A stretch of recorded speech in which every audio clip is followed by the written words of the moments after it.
오늘 주시는 하나님 말씀 보도록 하겠습니다. 출애굽기 2장 16절로 22절까지 읽도록 하겠습니다. 21절로 나와 있는데 22절까지 읽도록 하겠습니다. 출애굽기 2장 16절부터입니다.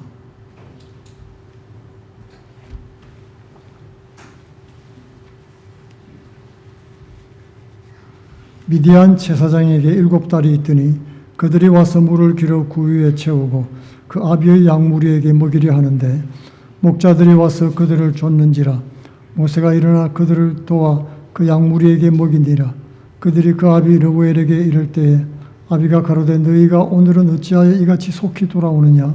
그들이 가로되 한 애굽 사람이 우리를 목자들의 손에서 건져내고 우리를 위하여 물을 길어 양무리에게 먹였나이다. 아비가 딸들에게 이르되 그 사람이 어디 있느냐. 너희가 어찌하여 그 사람을 버리고 왔느냐. 그를 청하여 음식으로 대접하라 하였더라. 모세가 그와 동거하기를 기뻐하며 그가 그 딸 시보라를 모세에게 주었더니 그가 아들을 낳으며 모세가 그 이름을 게르솜이라 하여 가로되 내가 타국에서 객이 되었음이라 하였더라. 아멘.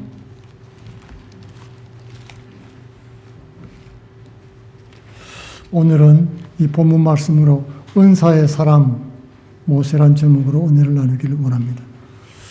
여러분 하나 질문해 보겠습니다. 모세가 흙수저입니까? 금수저입니까? 금수저입니까? 흙수저입니까? 예.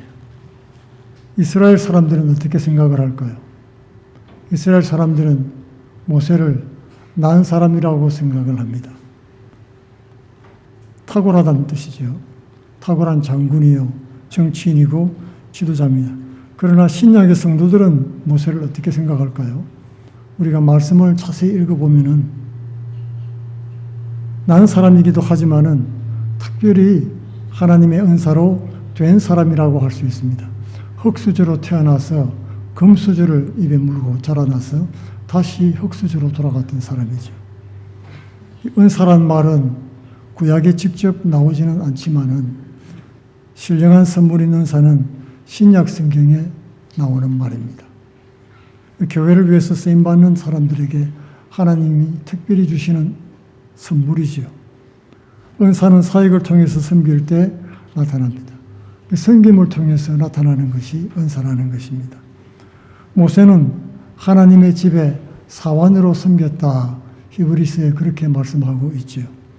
원천은 하나님이 주시는 신령한 선물이라는 뜻입니다.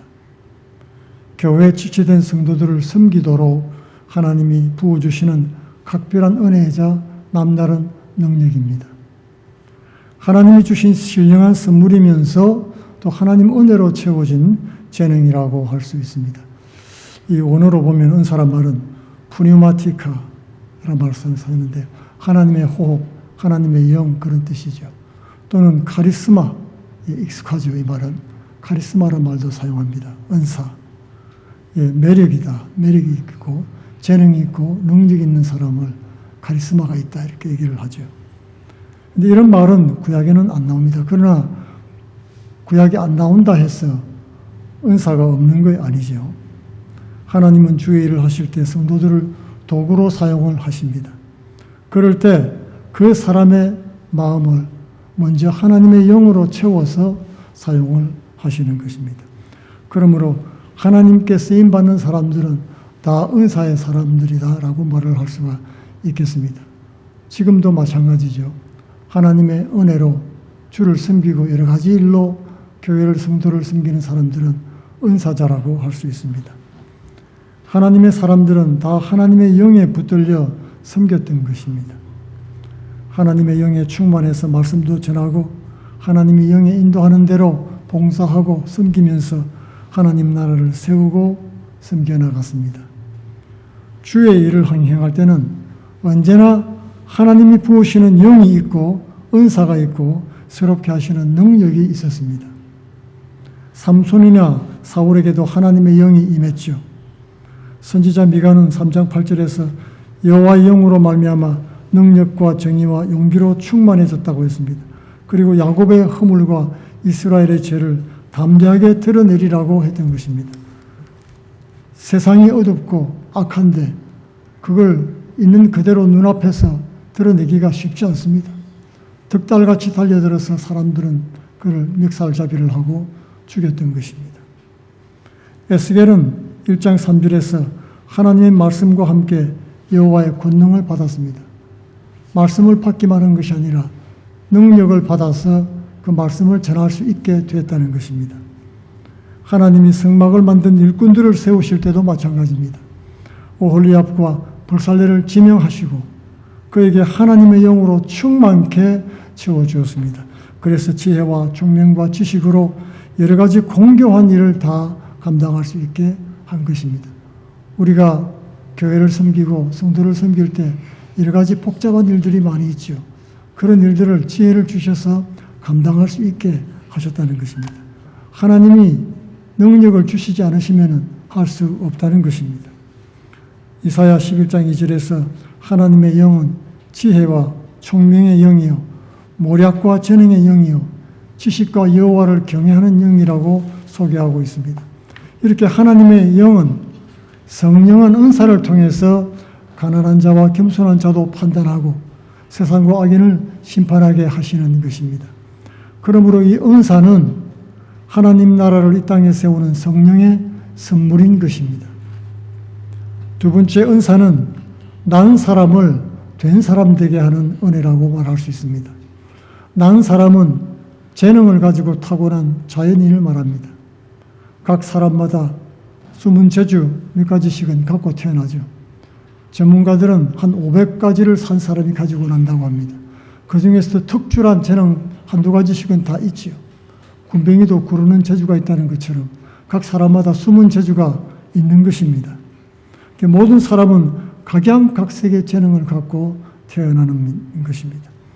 그 중에서도 모세는 난 사람이라고 말할 수 있죠. 특출한 사람이라고 할 수 있습니다. 그리고 또한 그는 은사의 사람이었습니다. 우리가 보통 성경을 읽을 때 모세를 보면 뭐라고 생각을 합니까? 어눌한 사람이라고 생각합니다. 사람들 앞에 나서기를 꺼리는 사람처럼 보입니다. 모세가 시내산에서 하나님 앞에 자신을 그렇게 소개했습니다. 그러나 처음부터 모세가 그랬던 것은 아니지요. 모세가 애굽의 왕자로 있을 때는 안 그랬습니다. 모세는 성격이 아주 강했지요. 자신의 마음을 속으로 감추지 않았습니다. 어느 날 왕궁 밖으로 나갔다가 동족 히브리인이 애굽 사람에게 매를 맞는 것을 보고 분노했습니다. 그리고 그 애굽 사람을 쳐서 죽이고 모래 속에 감추어 버리고 말았습니다. 그런데 그 이튿날 모세는 히브리 사람 두 사람이 다투면서 형제를 치는 것을 보았습니다.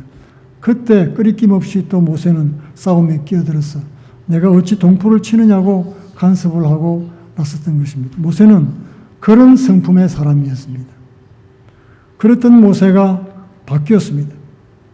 정처 없이 떠도는 나그네가 된 후에 하나님의 임재를 체험할 때까지 그랬습니다. 후에 성경은 모세와 같이 온유한 사람은 이 땅에 없었다라고 증거하고 있습니다. 그렇게 변했다는 말입니다. 출애굽기는 이스라엘이 출애굽을 하기 전에 모세 개인의 출애굽 사건을 먼저 기록하고 있습니다. 아무도 모르게 저질렀던 살인사건이 탄로가 났지요. 모세는 애굽 왕 바로가 두려워서 미디안 땅으로 도망을 갔습니다. 그리고 미디안 땅에서 아내 시보라를 만나서 모세는 가정을 꾸리게 되었던 것입니다. 그곳에서 그는 제2의 인생을 살게 되었습니다. 모세의 인생 제2막은 하나님 일을 위해서 도구로 준비되는 기간이었던 것입니다. 모세의 미디안 살이는 젊은 시절에 겪었던 실패와 상처에 새살이 돋아나는 그런 기간이었습니다. 하나님은 모세의 상처를 다듬어서 된 사람으로 만들고 계셨던 것입니다. 하나님이 모세를 호렙산에 불렀을 때 모세는 무엇을 하고 있었습니까? 한때 애굽의 왕자였던 모세는 나이 80이 되어서 그의 장인 이드로의 양떼를 치고 이리저리 몰고 다니고 있었던 것입니다. 처가살이 40년에 모나고 까다로운 성품이 다 깎이고 다듬어지고 말았습니다. 하나님의 사람은 난 사람이 아니라 된 사람인 것입니다. 하나님의 은사가 난 사람을 된 사람 되게 했습니다. 나그네 살이 아픔에서 모세가 자신을 지탱할 수 있었던 것이 무엇일까요? 신실하게 양떼를 치는 일뿐이었습니다. 그것밖에는 할 일이 없었던 것입니다. 모세는 이제 자기 힘으로 할 수 있는 일이라고는 아무것도 없다는 것을 깨달았습니다. 뼈저리게 느끼게 된 것입니다. 기껏해야 한 사람을 해치는 정도밖에 못 된다는 사실을 깨달았습니다. 그는 무기력하고 그는 아무런 존재도 아니라는 사실을 알게 되었습니다. 그가 첫 아들을 얻었을 때 이름을 게르솜 그렇게 붙였죠. 게르솜은 내가 낯선 땅에서 나그네가 되었다는 탄식이었던 것입니다. 모세는 자기도 미처 알지 못하는 가운데 그의 강한 성품이 부드럽고 여린 성품으로 변해 있었습니다. 하나님의 은사가 역사하는 자리가 바로 여기에 있는 것입니다. 우리가 잘나서 하나님의 일을 하는 것이 아니라 은혜로 다듬어졌기 때문에 쓰임을 받는 것입니다. 은사는 땅에 묻혀 살던 모세를 하나님의 하늘에 속한 사람으로 변화시켰습니다.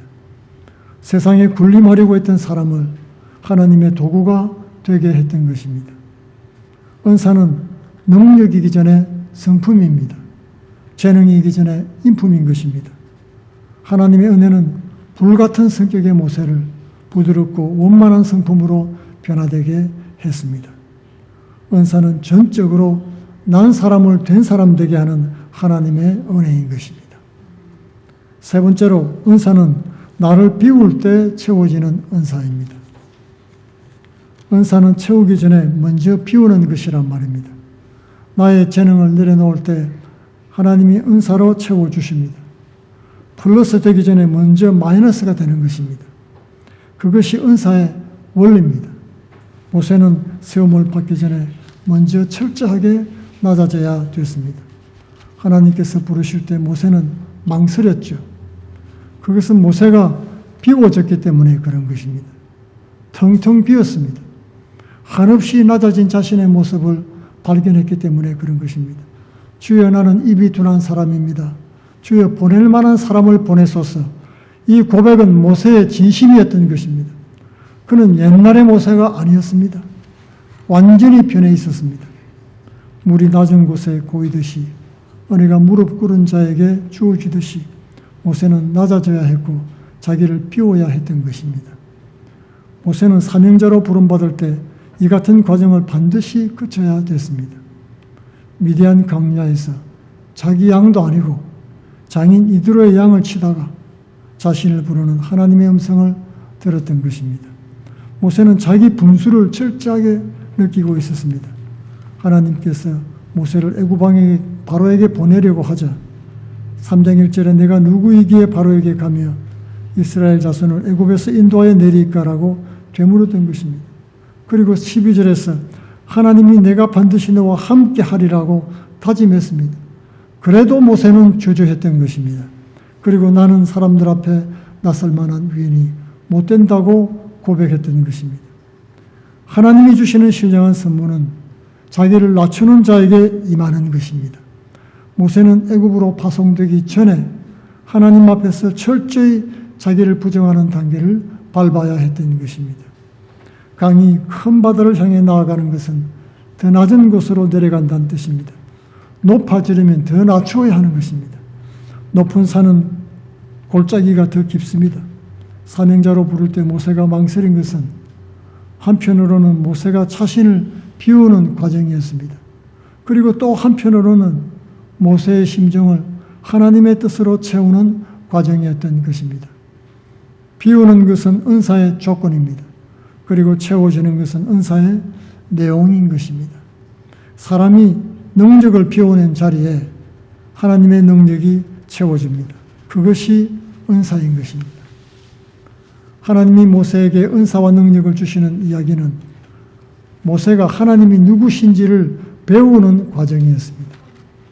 모세는 애굽에 있는 형제들에게 나가기 전에 자기가 누군지 또 자기가 누구 이름으로 나가는지 누구와 함께 가는지 누구에게 가서 어떻게 해야 되는지 다 하나님 앞에 묻고 듣고 배우고 익혀야 했던 것입니다. 은사는 하나님을 알게 하는 통로자 능력입니다. 하나님을 드러내는 수단인 것입니다. 은사는 하나님에 의한 하나님의 영광을 위한 하나님의 이야기인 것입니다.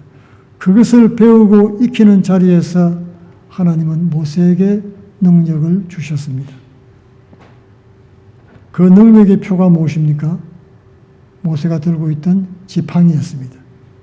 모세는 그의 손에 있는 지팡이를 가지고 주의 일을 감당했던 것입니다. 지팡이는 목자의 일을 하는 도구입니다. 그런데 그것이 이제는 하나님의 능력을 드러내는 수단이 됐던 것입니다. 세상 일을 하던 수단이 이제는 주의 일을 하던 수단이 되었습니다.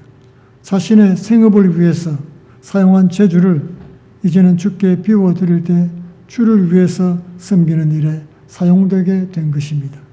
내 가진 것을 주님께 드렸을 때 바로 주님이 주시는 능력으로 변화됐다는 것입니다. 하나님이 모세의 지팡이를 하나님의 일을 행하는 도구로 붙들어 주었습니다. 그것은 모세에게 주신 신령한 은사의 표였습니다. 진표였던 것입니다. 하나님의 지팡이였습니다. 출애굽기 4장 19절로 20절에 여호와께서 미디안에서 모세에게 이르시되 애굽으로 돌아가라. 내 목숨을 노리던 자가 다 죽었느니라. 모세가 그의 아내와 아들들을 나귀에 태우고 애굽으로 돌아가는데 모세가 하나님의 지팡이를 손에 잡았더라고 했습니다. 모세의 지팡이로 불리던 목자의 막대기가 이제는 하나님의 지팡이로 불렸다는 것입니다. 이제는 모세는 하나님의 사람으로 하나님의 지팡이를 가지고 제3의 인생을 살게 되었습니다. 이제부터 모세는 사람의 재능이 아니라 하나님의 능력을 증거하는 도구가 됐던 것입니다. 모세가 받은 은사는 그의 손에 들린 지팡이에 있었습니다. 목자의 지팡이는 무엇입니까? 양을 치는 연장이지요. 그런데 하나님의 은사는 그 지팡이로 백성들을 양떼처럼 돌보는 영적인 도구가 되게 했던 것입니다. 세상을 위한 도구가 주의 백성들을 위한 도구가 되었다는 것입니다. 목자의 지팡이였던 초라한 막대기를 하나님이 붙잡아 주었을 때 그것으로 바다를 갈랐습니다. 광야길을 헤쳐나가고 호렙산을 올랐습니다. 그리고 반석에 물을 내었던 것입니다. 은사는 자신을 위한 것이 아닙니다. 은사는 주의 일을 하기 위해서 채워주시는 하나님의 능력입니다. 그러므로 주 예수의 비우심을 본받아서 하나님의 채우시는 은혜를 경험하시기 바랍니다. 예수께서 하늘 보좌를 버리시고 자신을 비워 이 땅에 왔을 때 하나님께서는 그에게 놀라운 은사를 채워주셨습니다. 병든 자를 고치고 줄인 자를 먹이시고 죽은 자를 살렸습니다. 물로 포도주를 만들고 물을 위로 그르시고 풍랑을 잠잠케 했습니다. 하나님의 지혜로 천국 복음을 전하게 하신 것입니다. 그리고 자신을 십자가에 비워드리자 이제는 하나님께서 부활로 갚아주셨습니다. 하늘에 올리시고 만왕의 왕이 되게 하셨습니다. 하나님 보좌 우편에 앉게 하시고 모든 무릎을 그 앞에 꿇게 하셨습니다. 우리가 가진 것은 무엇이든지 주께 비워드릴 때 주의 일을 위해서 더욱 풍성히 체험받는 복된 사명자들 다 되시기를 축원드리겠습니다. 다 같이 기도하겠습니다. 고마우신 아버지, 우리가 이 땅에 살아가면서 우리의 능력과 힘으로 사는 것이 아니요 하나님이 주신 은사로 살며 우리를 변화시키시는 하나님의 은혜로 살아감을 고백합니다. 모든 것이 주께로부터 왔으며 우리를 낮추시고 겸손하게 하사 하나님의 뜻을 이루게 하시는 줄로 믿사오니 믿음으로 주의 연단을 받아들이며 믿음으로 승리하는 주의 성도들 다 되게 하여 주옵소서. 예수님 이름으로 기도하옵나이다. 아멘.